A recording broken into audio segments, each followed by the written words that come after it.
Rahasia pertama, saya mulai dari sini dulu. Ini ayat sangat penting. Bahkan keutamaannya luar biasa. Bahkan ada ulama yang menyebutkan rahasia Al-Quran rangkumannya ada di Al-Fatihah. Rahasia Al-Fatihah rangkumannya ada di Bismillahirrahmanirrahim. Begitu antum memahami Bismillahirrahmanirrahim, maka antum akan mendapatkan anugerah luar biasa. Lihat sini baik-baik. Masih ingat tadi? Saya cepat ya. Nanti kalau antum ingin detailnya, lihat kajian saya yang tempo lalu tentang menyampaikan tafsir Al-Quran. Di tafsir itu bahasan dari Al-Fatihah, mulai dari Bismillahirrahmanirrahim. Saya jelaskan dengan cukup detail. Sekarang saya percepat. Lihat, masih ingat tadi? Rahman itu sifat Allah kasih dalam urusan apa? Dunia. Dunia. Yang dimaksud dunia di sini, sifat Rahman ini diantaranya mengabulkan dan memudahkan apapun yang antum butuhkan dalam kehidupan dunia. Bahkan langsung Allah katakan, kalau kamu butuh apapun, panggil saya. Dan kalimatnya menyebutkan, panggil Ar-Rahman. Di mana dalilnya Ustaz? Quran, surah 17, ayat 110. Paling kanan sebelah atas, agak ke tengah. Qulid'ullaha awid'ur rahman. Kalau kamu punya persoalan, punya kebutuhan, punya keinginan apapun, dalam urusan-urusan kamu, terutama di dunia kamu, ya, urusan rumah tangga, urusan kantor, pekerjaan, kehidupan sosial. Kata Allah, jangan berkeluh kesah, capek, jangan bikin status, tidak menyelesaikan masalah. Ingat, kalau ada persoalan, gak usah diungkapkan di status antum. Status itu yang baik-baik aja. Share hadis, share ayat, share nasihat, itu status. Ini masalah di-share ke orang. Kamu tidak seperti yang aku duga. Orang penasaran. Yang paling aneh ditungguin, tak ada komen belum ya? Tak ada komen belum ya? Aduh, sampai mau tidur masih dicek juga. Belum ada komen sama sekali. Bikin status lagi di bawahnya di komen. Ternyata selama ini tidak ada yang memperhatikan aku. Capek. Nih, panggil Allah. Ketika Anda memanggil Allah, awid ar-Rahman. Minta dengan namanya Rahman. Rahman, ya Rahman, Rahman, ya Rahman. Ternyata sifat Rahman itu diantaranya mengabulkan apapun yang antum inginkan dalam urusan dunia. Bahkan ada yang belum minta, saking dekatnya dengan Ar-Rahman, itu Allahu Akbar. Belum minta sudah dikasih. Qulid Allah awid Ar-Rahman. Allah Ar-Rahman. Apa rahasianya? Karena banyak ustadz orang yang minta, ya Rahman, ya Rahman, ya Rahman, ya Rahman. Mudahkan pekerjaan saya. Ya Rahman, ya Rahman, ya Rahman, ya Rahman. Anugerahkan saya rezeki berlimpah. Ya Rahman, ya Rahman, ya Rahman, ya Rahman. Dekatkan pada pernikahan saya jika engkau ridhai itu semua. Tapi tidak terkabul. Pekerjaan jadi sulit, rezekinya kok tiba-tiba tidak susah. Tiba-tiba sudah mau menikah diambil orang, gitu kan? Wah, susah. Apa yang salah? Ternyata kesalahan pertamanya terletak kepada huruf ba di sini. Memaknai dan mengamalkan huruf ba. Ba itu dalam bahasa Arab punya 14 arti. Kalau ingin referensi, temukan kemudian di kitab namanya Mughnil Labib an Kutubil A'arib, karya Ibnu Hisham Al-Ansari. Mughnil Labib. Terkenal kitabnya. Gak banyak kok, cuma 2 jilid. Satu jilidnya kurang lebih 300 sampai 400 halaman. Ini jilid pertama. Yang pernah saya baca halaman 29 sampai 59 disebutkan 14 arti ini. Ada ba ilsaq, ba musahabah, ba istighraq, ba at-tahdid min duni, ba tab'in min duni tahdid, ba at-tab'id ya ma'at tahdid. Banyak sampai ada fungsi 14. Ba lil ghayah dan seterusnya. Nanti setiap antum baca Quran, huruf ba itu bisa beda-beda. Ada ba taukid, alaihissallahu bi ahkamil hakimin. Apa fungsi ba-nya di situ? Ya, wamsahu biru'usikum saat wudu. Al-Maidah ayat ke-6 itu. Wamsahu biru'usikum, begitu mengusap kepala pakai ba. Ba-nya beda-beda di situ. Silahkan antum baca, teliti dengan baik. Kalau sudah paham hukumnya, indah cara baca Quran antum. Ada orang kita, sahabat kita, saudara kita di Indonesia, itu hebat. Dapat PhD di Al-Azhar di Mesir.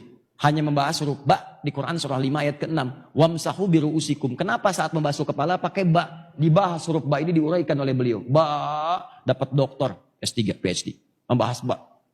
Tuh, yang belum dapat silakan. Ada huruf ta, huruf fa, huruf jim, huruf fa, sampai ya. Banyak. Perbanyak S-nya sampai dingin. Nah, yang ini, ba di sini, ini luar biasa maknanya. Pertama, dia bermakna al-musahabah wal ilsaq. Musahabah wal ilsaq. Kedua, bermakna ghayah. Dua utama ini. Dua utama ini antum kerjakan, maka ini antum bisa raih dengan cepat. Ustadz, apa itu musahabah wal ilsaq? Sebelum saya teruskan, saya boleh minta dispensasi waktu lah. 10 menit boleh nggak? Boleh ya. Nah, supaya ini terjelas. Kalau tidak ya saya tunda pertemuan berikutnya. Ya, boleh. Baik.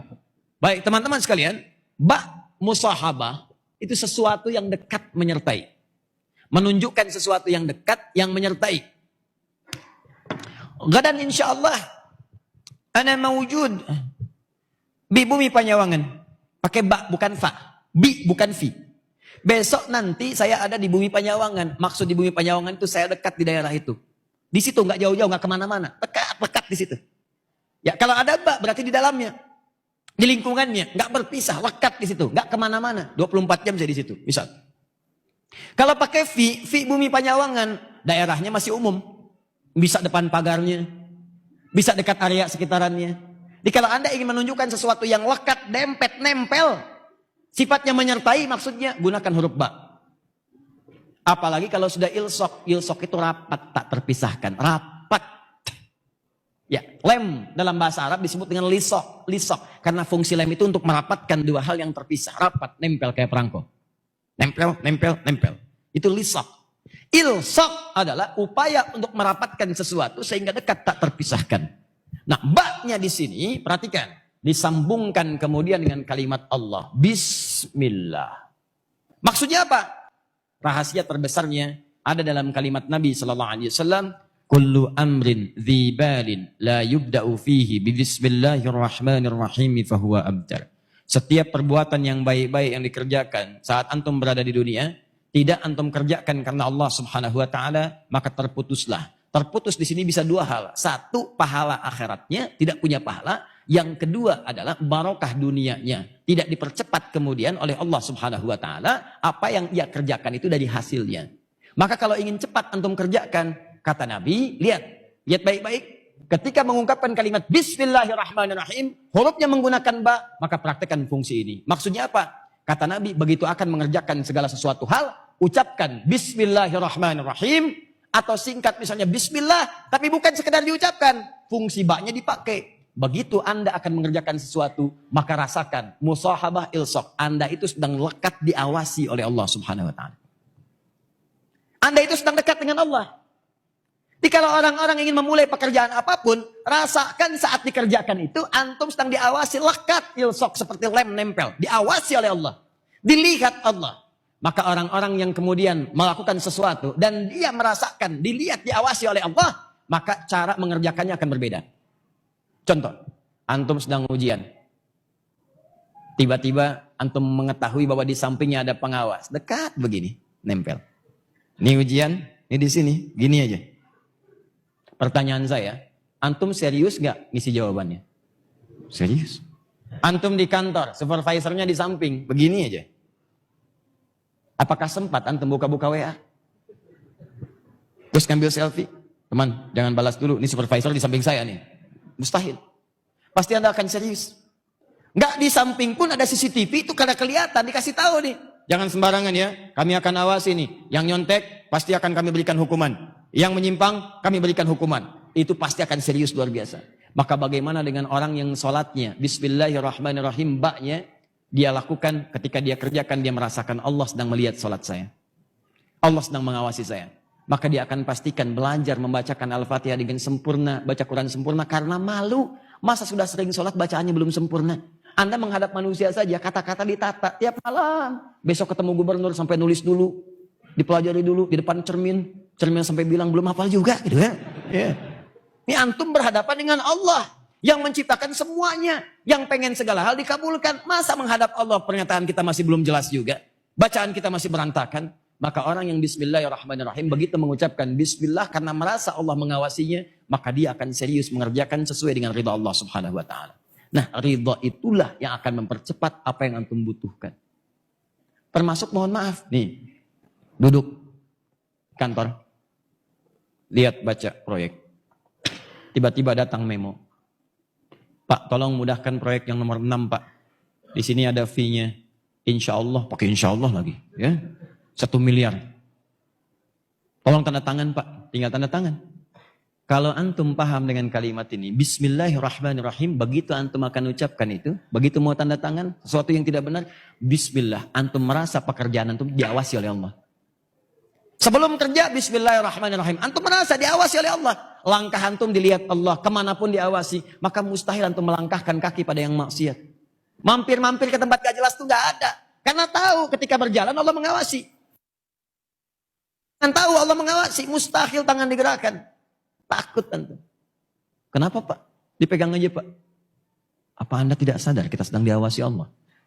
Kita memang berdua, tapi Allah melihat kita. Apa antum ridha saya diwafatkan dalam keadaan sedang maksiat? Siapa yang bisa menjamin saya sehat? Begitu saya tanda tangan, saya wafat. Uangnya tidak saya terima, tapi neraka jaminan bagi diri saya. Maaf, saya tinggalkan semua ini. Walaupun saya harus kehilangan pekerjaan.